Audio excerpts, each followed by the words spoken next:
Welcome to Sweet Life Beat Life. We hope this video helps.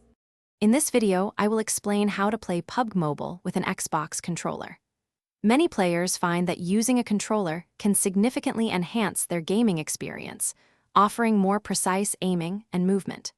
We'll cover everything from connecting your controller to understanding the best ways to get it working seamlessly with the game. Get ready to elevate your gameplay and dominate the battlefield with the comfort and control of your Xbox controller. It's a fantastic way to enjoy your favorite mobile battle royale. Connecting your Xbox controller to your mobile device is quite straightforward. First, ensure your controller is fully charged and ready for action. Then, simply enable Bluetooth on your phone or tablet and put your Xbox controller into pairing mode. You'll find it listed in your device's Bluetooth settings.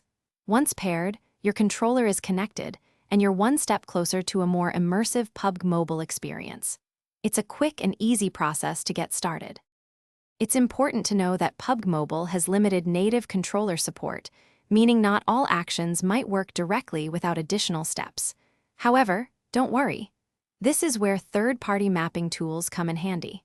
These applications allow you to customize button layouts and bridge the gap, making your Xbox controller fully functional.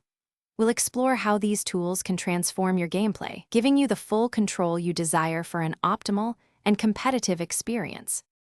Once you have your chosen third-party mapping application installed, the next step is to configure your controller layout. Take your time to customize the buttons to your preference, ensuring every action feels natural and responsive. After setting up, launch PUBG Mobile through the mapping application. You might need to practice a bit to get used to the new controls, but with a little adjustment, you'll be enjoying a much more precise and comfortable gaming experience. Happy gaming and good luck on the battlefield. Thanks for watching. Consider subscribing if we helped you.